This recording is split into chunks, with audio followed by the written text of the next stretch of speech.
norte del estado de Nueva York, noviembre de 1957.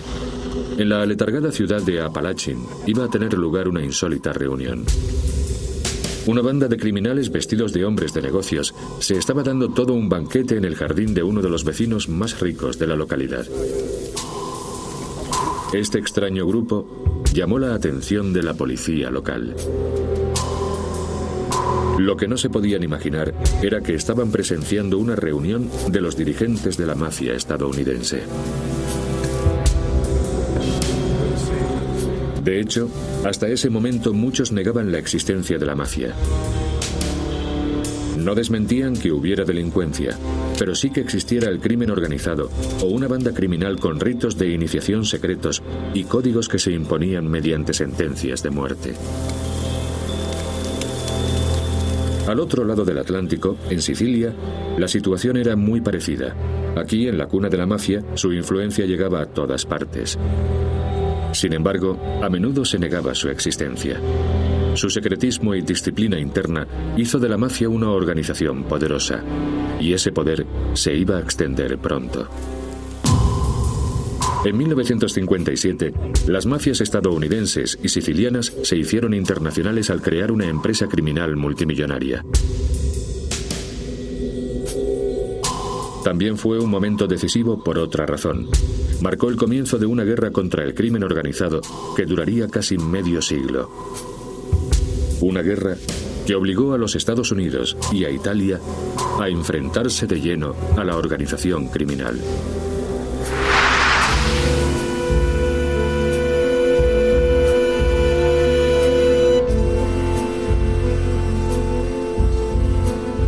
La mafia.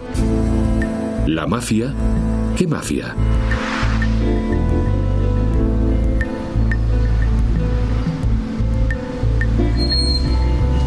A mediados de los años 50, corrían buenos tiempos en los Estados Unidos.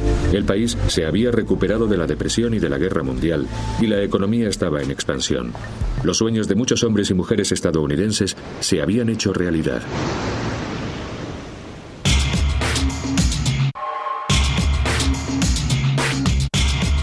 Sin embargo, la mafia también estaba en expansión.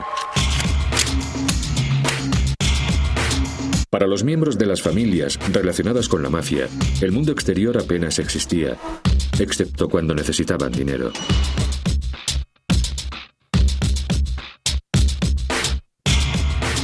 La mafia está organizada en grupos llamados familias.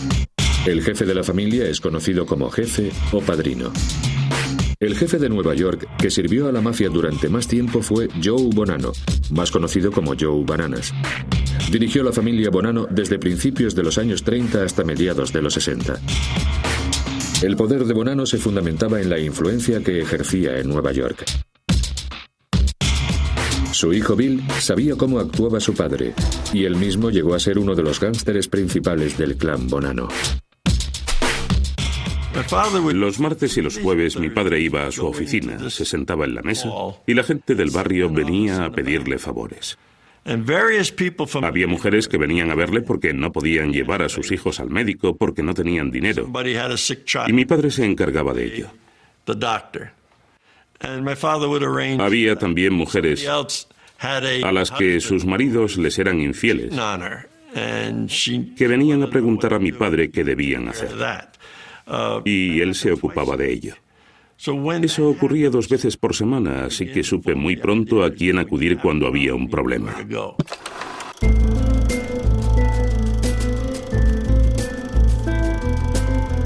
Estas imágenes fueron grabadas en Brooklyn en 1957. A primera vista se trata de una familia normal y corriente que disfruta de la reciente prosperidad. Sin embargo, las apariencias engañan. Dominic Montiglio nació en el seno de una familia mafiosa de Nueva York. Algunos de sus familiares eran los mafiosos más antiguos de la familia Gambino, otra de las principales familias mafiosas de los Estados Unidos. Montiglio pronto fue consciente de que sus familiares no eran como los del resto de sus compañeros. Me crié en una familia mafiosa muy tradicional. Mi vida era muy diferente a la de mis amigos. Había veces que el FBI tiraba la puerta abajo, porque vivíamos con mi tío, que era una persona muy vinculada a la mafia. El tío de Montiglio era Nino Gaggi, un gángster que prometía. Cuando tenía 11 años, Dominique corrió a su casa para contar a su tío Nino que había sido elegido delegado de su clase. Llegué a casa emocionado con la chapa de delegado y él me dijo, genial, ¿pero qué hacen los delegados? Y yo respondí, bueno, cuando la profesora no está en clase, si alguien hace algo malo escribe su nombre en la pizarra. Entonces me miró y me dijo, ¿me estás diciendo que vas a ser un chivato, un soplón? Y claro, con 10 o 11 años, ¿qué vas a decir a eso? Así que me dijo, pues mañana mismo tienes que devolver esa chapa a la profesora y le dices que no puede ser delegado de la clase. Bill Bonanno y Dominique Montiglio crecieron en un mundo cerrado al exterior. La mafia estadounidense se llamaba a sí misma la Cosa Nostra, un término importado del otro lado del Atlántico.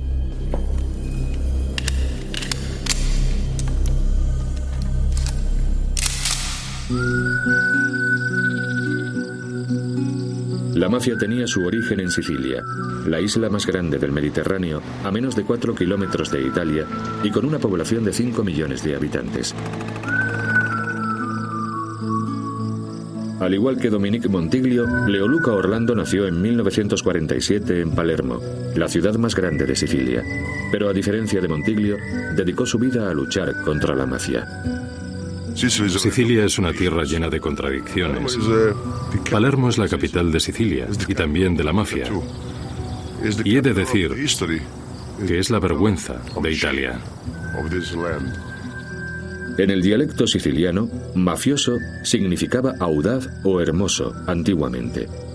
Pero desde 1860 se convirtió en un adjetivo asociado a los crímenes cometidos por los clanes que se formaban por sangre o matrimonio. Sin embargo, nunca se hablaba de ello abiertamente. Era una especie de tabú, como descubrió Orlando en el colegio un día. A los 14 o 15 años, mis compañeros y yo organizamos un seminario sobre y contra la mafia. Entonces el director del colegio, un jesuita, llamó a mis padres y les dijo, esto es un escándalo. Luquetto quiere hablar de la mafia, cuando nosotros no tenemos nada que ver con eso. Así que no voy a permitir que lo haga. Cuando yo era joven no se hablaba de la mafia. Era algo de lo que no se veía, no se escuchaba y no se oía nada.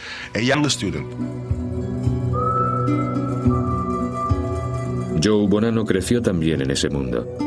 Nació en Sicilia, en un pueblo de la costa llamado Castellammare del Golfo, en 1905. Se trasladaría a los Estados Unidos en los años 20.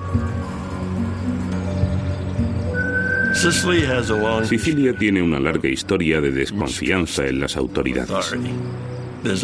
Hay un viejo dicho siciliano que dice que para conocer a un hombre has de conocer a su padre y al padre de su padre y al padre de su abuelo. Solo entonces podrás confiar en él.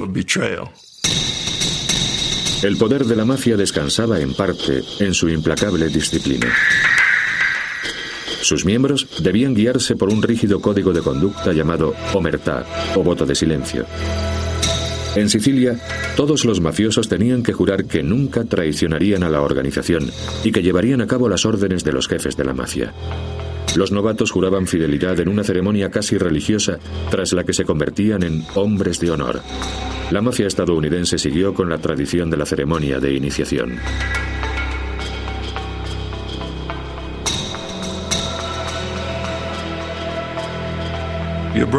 Te llevaban a una habitación, te daban una estampa de santo y te daban un pinchazo en el dedo para sacar unas gotas de sangre. Después, ponían la sangre sobre la estampa y la quemaban. Entonces, hacían el juramento diciendo, espero quemarme como este santo si alguna vez traiciono a mis hermanos. Romper el juramento era la firma de la sentencia de muerte. Nuestra cultura nos enseñaba a actuar como hombres, y eso significaba mantener la boca cerrada.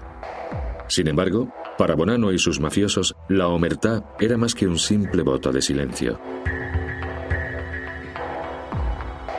Omertá significa autenticidad. Significa actuar como un hombre, sin complicar las cosas a nadie. Si alguien te pregunta, ¿quién ha hecho eso?, no se puede contestar, ha sido este hombre. Los valores importados por los mafiosos sicilianos a los Estados Unidos fueron la violencia, el secretismo y desconfianza a las personas de fuera. En los Estados Unidos, los gángsteres harían suyos estos valores tradicionales y les añadirían cierto espíritu emprendedor. Así surgió una nueva organización criminal.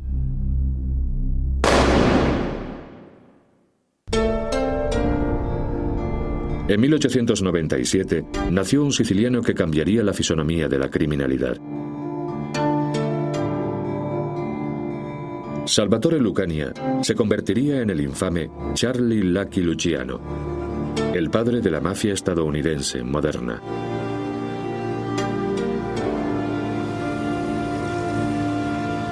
Su ciudad natal era Lercara Fridi, una localidad cuya principal fuente de ingresos era la extracción de azufre de las minas. Las minas de azufre eran lugares primitivos donde las temperaturas eran tan altas que los hombres tenían que trabajar desnudos. Sin embargo, estos trabajadores tenían que pagar a la mafia para poder trabajar allí. Y no eran los únicos. Los propietarios de las minas también tenían que pagar. La mafia sacaba dinero de todos lados.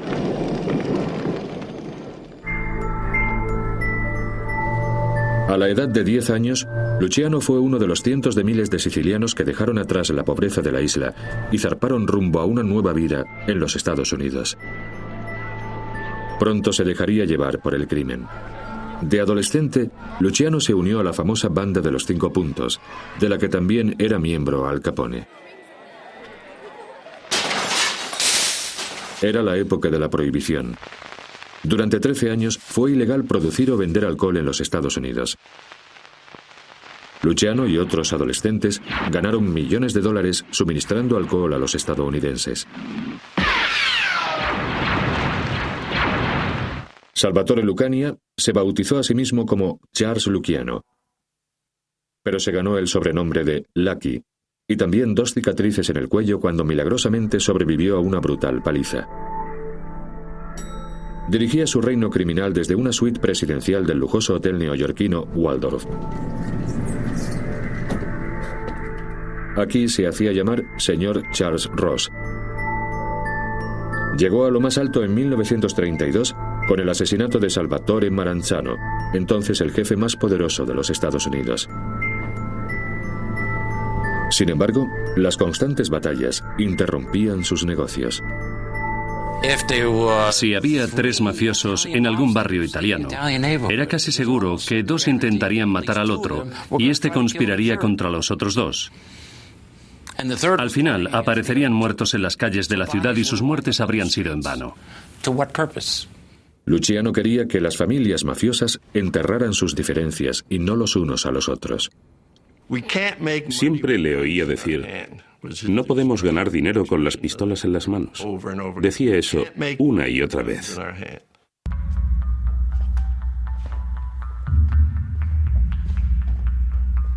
La solución fue crear un órgano al que llamaron la Comisión, una junta directiva de mafiosos formada por los jefes de las 5 familias de Nueva York, las de Chicago y las de Buffalo.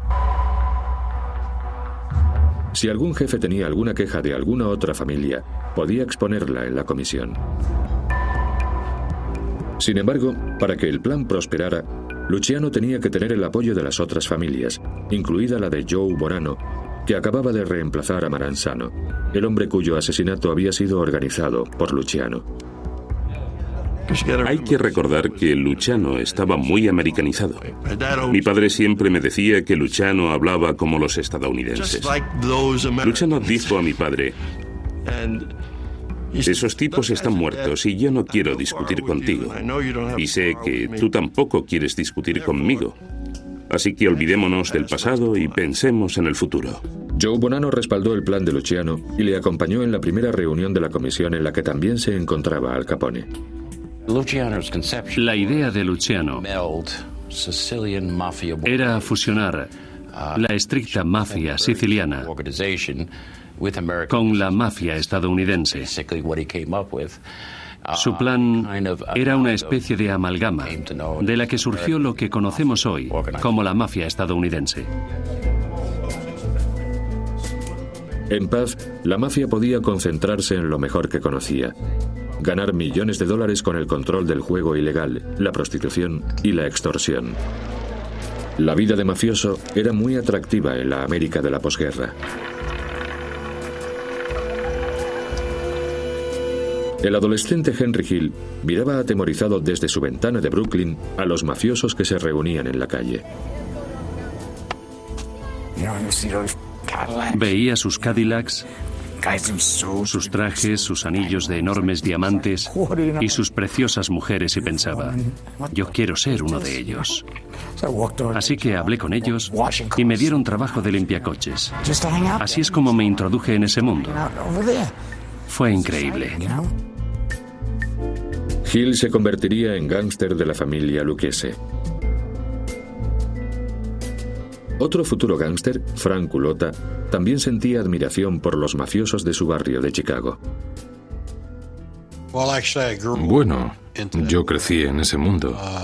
En el barrio donde crecí solo había mafiosos, ladronzuelos y asesinos. Y yo les admiraba. Les limpiaba los zapatos. Y ellos, en vez de darme 5 centavos, me daban $1. Había mucho dinero a mi alrededor. Yo les admiraba y quería ser como ellos.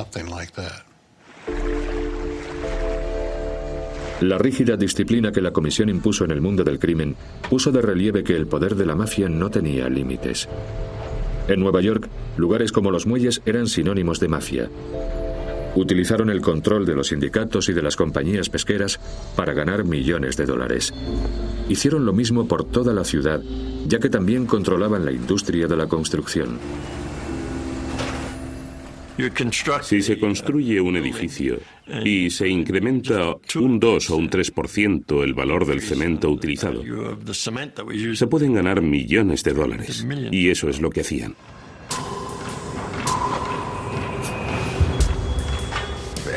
El cemento de toda la ciudad hacía ganar dinero a la familia Gambino, a la familia Genovese y, en fin, a todas las familias mafiosas. Ganaban dinero por el control que tenían de los sindicatos.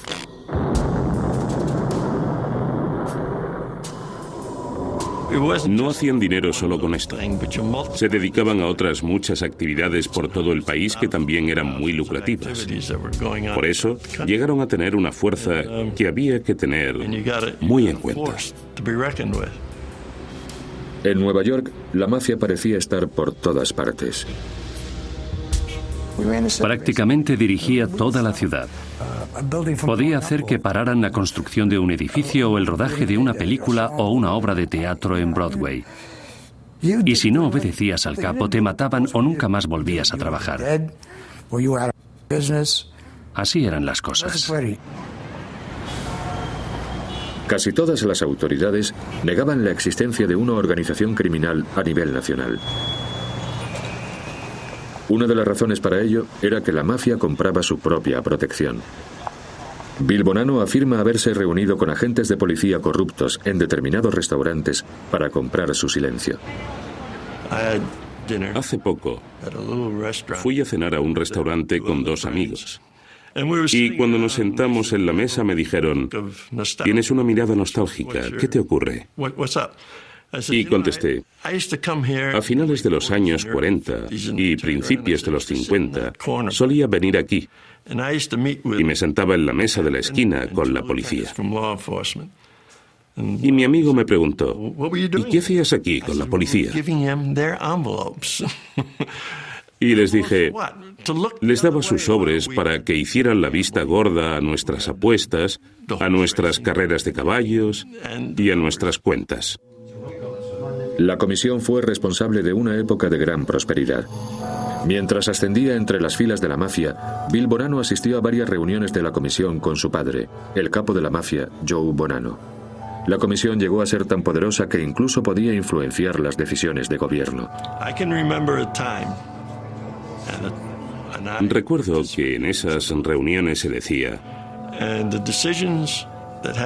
usted va a ser el nuevo juez federal. Usted el nuevo gobernador. Usted el próximo senador. Usted el candidato a diputado. Y esas decisiones se llevaban a cabo. La mafia tenía un poder que, a pesar de no ser reconocido, era indiscutible. Sin embargo, la avaricia de los mafiosos obligó al gobierno de los Estados Unidos a actuar.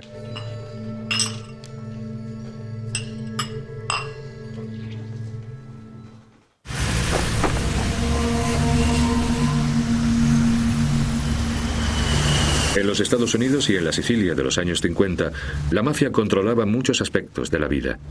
Sin embargo, los gobiernos de ambos países apenas reconocían la existencia del crimen organizado. Las fuerzas de seguridad tenían otro enemigo. La Guerra Fría estaba en su punto álgido. El objetivo principal del FBI era el comunismo y no la mafia italoamericana. El bloque comunista ha tejido una enorme red de espionaje en el mundo libre. La línea del comunismo es uniforme y acabará destruyendo América. Tras la Segunda Guerra Mundial, en la oficina del FBI de Nueva York había 400 agentes persiguiendo a los comunistas y tan solo 5 persiguiendo el crimen organizado. Algo muy parecido ocurría en el Departamento de Justicia, donde William Hanley trabajaba. Cuando me hice cargo del Departamento contra el Crimen Organizado en 1957, lo único que se estaba haciendo al respecto era archivar recortes de prensa. John Edgar Hoover fue director del FBI durante más de 30 años. Hoover era uno de los hombres más poderosos de Washington y ejerció durante el mandato de 8 presidentes de los Estados Unidos. Para Hoover, la prioridad era la amenaza roja. Sin embargo, desde finales de los años 50, una serie de acontecimientos cambiaron la situación, obligando no solo a las autoridades, sino también a la nación a reconocer la existencia de la mafia. De nuevo, todo comenzó en Sicilia. El padrino de la mafia, Joe Bonanno, jugó un papel fundamental. A finales de 1957, Bonanno hizo un viaje a su Sicilia natal. Había nacido en la pequeña localidad costera de Castelmare del Golfo y de joven emigró a los Estados Unidos. Sin embargo, el viaje de Bonanno no era un viaje nostálgico. El don de la mafia iba de viaje de negocios. Joe Bonanno había mantenido fuertes vínculos con su familia y con sus socios criminales de Sicilia. Algunos viejos conocidos se habían puesto en contacto con él para pedirle consejos sobre un problema apremiante. Según mi padre, uno de los capos de la mafia de Palermo se había puesto en contacto con él porque quería pedirle consejos sobre algunos problemas que habían surgido en Sicilia. Se reunieron aquí, en el Hotel Grande Palms de Palermo, uno de los mejores hoteles de la capital siciliana. Todavía no sabemos quién asistió a esa reunión ni lo que se discutió en ella. Puede que Bonanno no fuera el único estadounidense allí.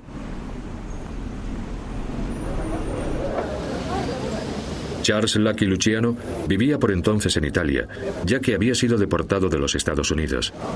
En la actualidad, las autoridades italianas creen que también era presidente del Hotel Grande Palms.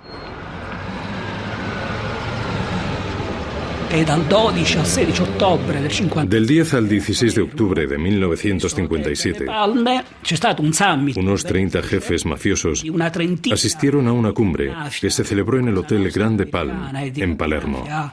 Eran los capos de la Cosa Nostra estadounidense y siciliana.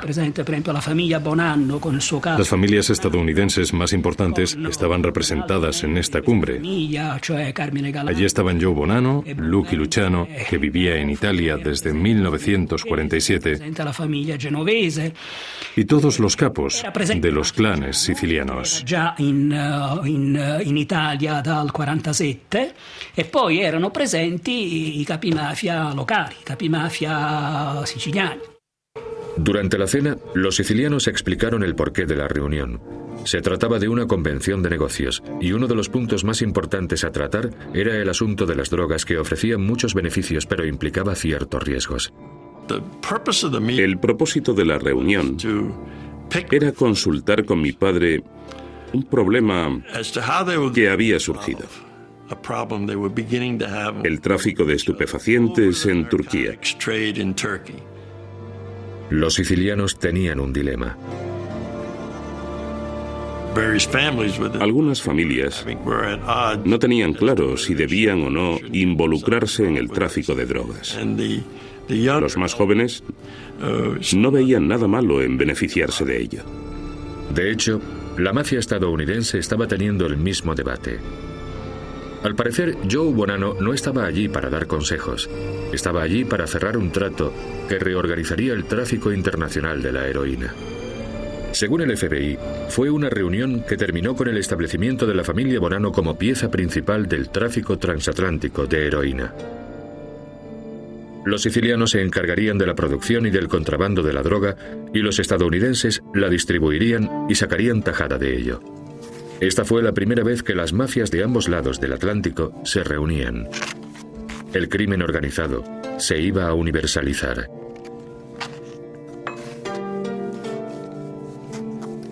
Di Sicilian Connection non si parla in epoca più tardi. Se establecieron las bases de la colaboración entre la mafia siciliana, que todavía no era conocida como Cosa Nostra, y la mafia estadounidense, cuyo objetivo principal era el tráfico de heroína. Bill Bonanno afirma que la organización de la propia mafia estaba también en el orden del día de la reunión, y su padre aconsejó a los sicilianos seguir la fórmula de Luciano para solucionar los conflictos que se les presentaran. En esa reunión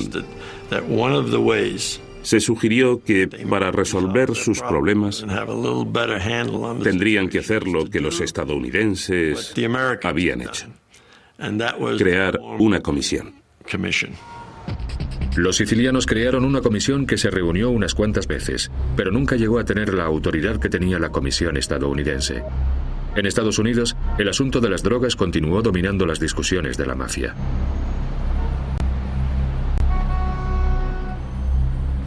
La organización que Luciano había creado consiguió solucionar todos los problemas que se plantearon, salvo el de los estupefacientes. Al principio, Luciano creía que la organización podría mantener a la mafia al margen de la droga. No creía que mereciera la pena. Sin embargo, le tentó el dinero. Para la mafia, el dinero era irresistible. Los estadounidenses organizaron una cumbre para ratificar el acuerdo con sus primos sicilianos. Una reunión que llegaría a ser histórica.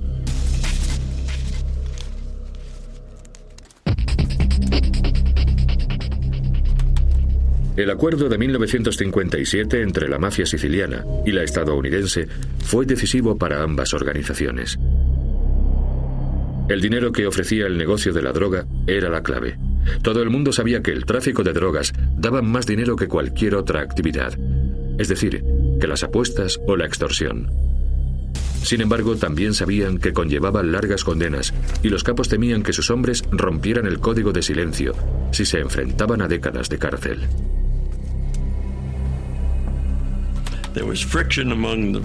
Había mucha tensión entre varias familias, sobre todo entre algunos mafiosos jóvenes de Nueva York y Boston, y también en Chicago, donde la mafia estaba muy interesada en el nuevo negocio.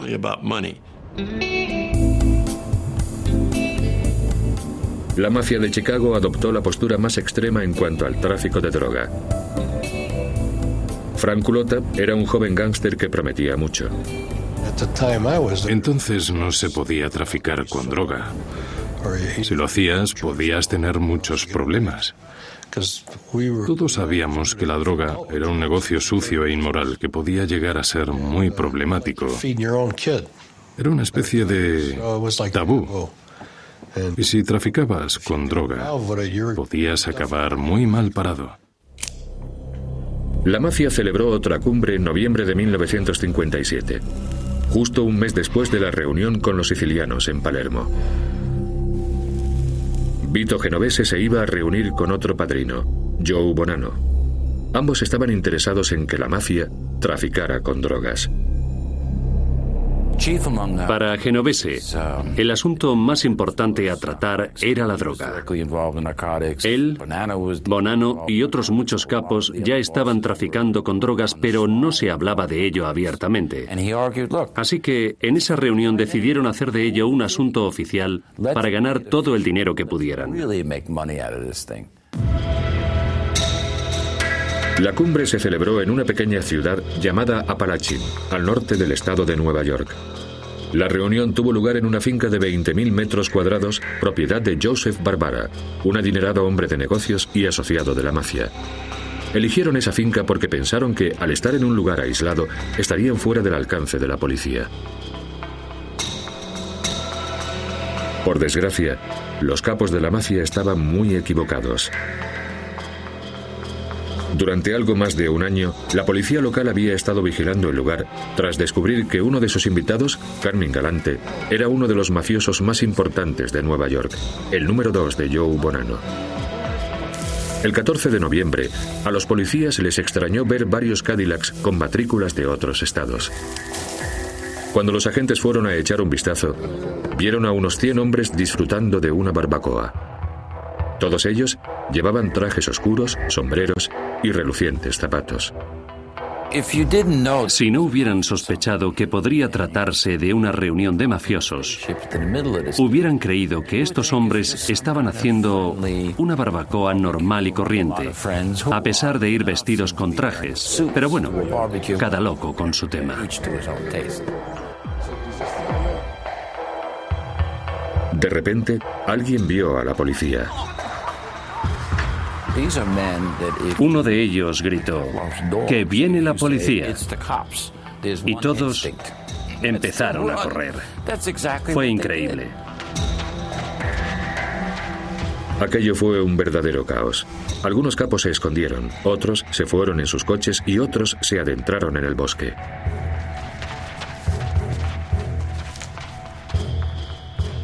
Fue tremendo. Posiblemente fue el momento más bajo de la mafia. Todos estos importantes mafiosos corriendo entre los matorrales con sus trajes, sus corbatas de seda y sus zapatos italianos de 400 euros. Fue increíble. Joe Bonanno consiguió escapar, pero solo porque llegó tarde. Iba a la reunión, pero cuando vio los coches de policía justo enfrente de la casa, continuó conduciendo de vuelta a Nueva York. Detuvieron e interrogaron a unos 60 mafiosos aproximadamente. Sin embargo, las autoridades no pudieron hacer mucho más que eso, ya que ir a una barbacoa no era ningún delito, y tampoco llevaban armas. Aunque los mafiosos fueron puestos en libertad, no se libraron de ser condenados por los medios de comunicación. La cumbre acaparó los titulares de todos los periódicos de los Estados Unidos. La reunión de Apalachin había demostrado la existencia y envergadura de la mafia. John Edgar Hoover, el director del FBI, afirmaba que la mafia no existía, que no había ninguna organización nacional del crimen organizado. Sin embargo, tras la reunión, tuvo que admitir que quizá sí existía. El alcance del crimen organizado en los Estados Unidos es una desgracia nacional. El hecho de que tengamos un problema así refleja un mal de aún más importancia. Había mucha presión para intentar solucionar el problema. Y esa fue una de las razones por las que fui elegido responsable del Departamento contra el Crimen Organizado. Ahora, las fuerzas de seguridad tendrían que enfrentarse de lleno a la mafia. Queríamos averiguar todo lo posible sobre ellos.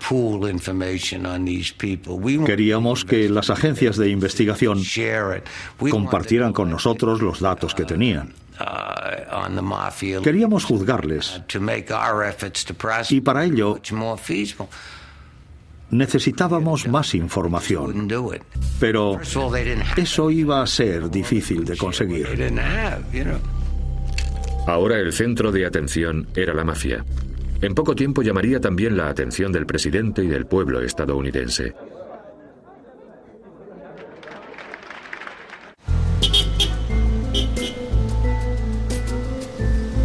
En 1960 se celebraron elecciones en los Estados Unidos para elegir un nuevo presidente. Fueron unas elecciones muy reñidas. John Kennedy y su rival Richard Nixon estaban a la par en los sondeos. Los dos candidatos hicieron todo lo posible para conseguir que el pueblo saliera a votar.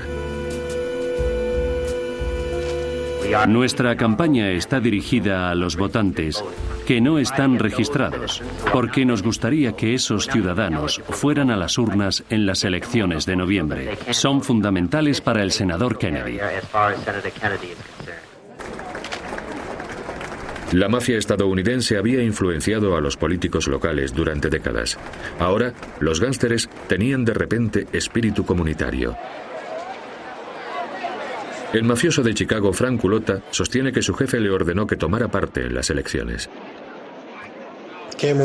Mi jefe nos dijo que intentáramos convencer a todos los italianos y también a los polacos de que este irlandés, Kennedy, que se presentaba a las elecciones junto con Nixon, debía ganar. Y necesitábamos a todos los votantes posibles para conseguirlo. Al parecer, la mafia quería a Kennedy en el despacho oval. Pero nunca se supo por qué, a pesar de los rumores de vínculos entre el padre de JFK, Joe Kennedy, y el crimen organizado.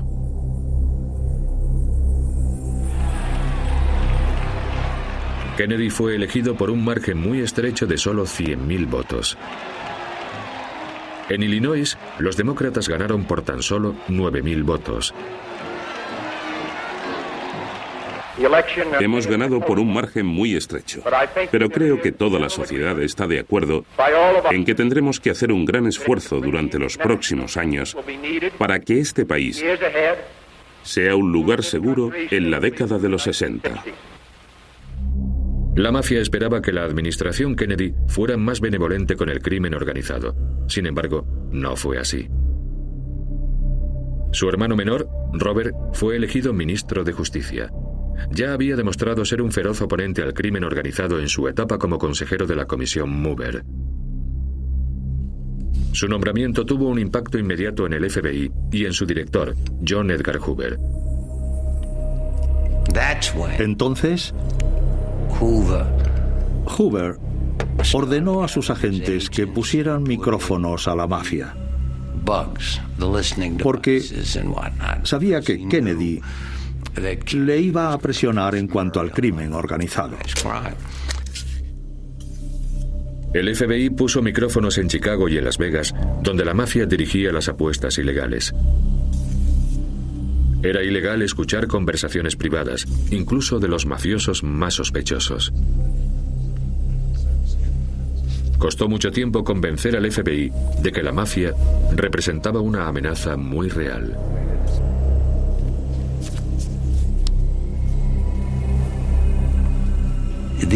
Estos dispositivos eran ilegales porque había que entrar en propiedades privadas. Pero la información que el FBI consiguió de esa manera, a partir de las órdenes dadas por el propio Hoover, demostró de una forma evidente la existencia de la mafia. El ministro de Justicia Robert Kennedy describió la mafia o Cosa Nostra como una organización macabra. Esto no era lo que la mafia esperaba. Algunos mafiosos afirmaron que habían llegado a un acuerdo con el gobierno y que éste lo había roto. Me sorprendió que Robert Kennedy fuera tan duro con la mafia y que rompiera el trato que habían hecho con los mafiosos para que les ayudaran a ganar las elecciones. El gobierno estadounidense estaba adoptando una actitud más agresiva, pero fracasaba en sus intentos de infiltrarse en la mafia. En parte, el poder de la mafia descansaba en su rígido código de silencio conocido como omertá. Entonces, el FBI tuvo su oportunidad. Se aprovechó de la indecisión de la mafia en cuanto al tráfico de heroína. Joe Balashi era un mafioso de la familia genovese. Había sido delincuente durante más de 30 años. Balashi no había ido prácticamente al colegio. Creo que cometió su primer delito cuando tenía 6 o 7 años, que fue robar en el mercado. Siempre estaba entrando y saliendo de la cárcel. Era muy astuto. Joe Balashi era un mafioso de poca monta que nunca llegaría a ser más que un soldado dentro de la organización. Nunca llegaría a los niveles más altos de la mafia. En 1962 estaba en la cárcel de Atlanta cumpliendo una condena por tráfico de drogas. Temía que sus jefes le mataran allí porque oficialmente la mafia no aceptaba el tráfico de estupefacientes. Pero Balashi se adelantó asesinando a otro preso porque pensaba que le iba a matar a él. Fue un error. Y por miedo o remordimiento, Balashi decidió hablar. En principio, iba a ser confidente para la Agencia Federal de Estupefacientes. Iba a dar información sobre otros traficantes de drogas en los que la agencia también estaba interesada. Sin embargo, Robert Kennedy tuvo una idea mejor y dijo, que nos dé información sobre la mafia. Fue el primer golpe al código de silencio de la mafia. William Hundley fue uno de los primeros en escuchar las revelaciones. Cuando empezó a hablar, le trasladamos a la cárcel de Fort Dix. Le llevamos allí en helicóptero y empezamos a interrogarle. Balashi contó con todo detalle la estructura de los clanes familiares, desde el nivel más bajo, los soldados, al más alto, los padrinos. Sin embargo, no desveló esta información en juicios, sino en televisión. Robert Kennedy hizo que emitieran estas declaraciones en una de las sesiones de la comisión McClellan. Bobby Kennedy tuvo la brillante idea de emitir las declaraciones de Joe Balashi ante la comisión senatorial y ante todo un país que quedó estupefacto.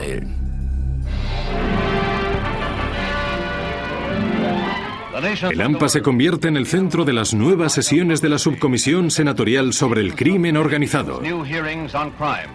El senador de Arkansas McClellan la dirige. William Hundley estaba presente mientras el testimonio de Balashi se emitía por televisión a toda la nación. Estaba claro que no quería cooperar. Pero cuando vio todos los focos, cuando vio a todos los miembros del comité McClellan, le empezó a subir la adrenalina y creo que de una manera algo retorcida disfrutó desvelando toda esa información. ¿Por qué le mató en ese momento y en ese lugar? Porque conocía a ese hombre. En otras palabras, creí que me iba a matar él a mí. Senador, pensé que me iba a matar. Así que fue en defensa propia. Pensó que si mataba a ese hombre, que creía que le iba a matar a usted de todas formas... Se puede decir que me quedé satisfecho, senador. Se quedó satisfecho. El testimonio de Balashi causó sensación. Estaban emitiendo en directo el testimonio de un mafioso, revelando los secretos de la mafia, o como él la llamaba, la Cosa Nostra.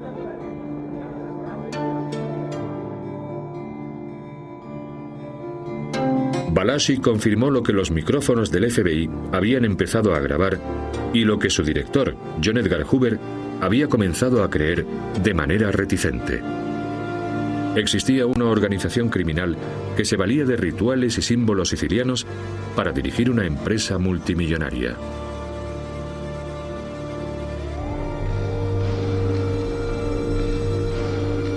¿Quemaba la estampa mientras repetía esas palabras? Sí, y así me quemaré yo si revelo los secretos de esta organización. Siempre hubo mucho escepticismo al respecto, porque nadie sabía cómo elegían a los nuevos miembros. Al parecer, era de la manera que él decía. Los jefes deciden quién será el próximo, se reúnen con él, hacen que queme la estampa y ya está. Es uno de los suyos. Me dijo que viviría y moriría con la pistola y el cuchillo a mi lado. ¿Quién era tu padrino?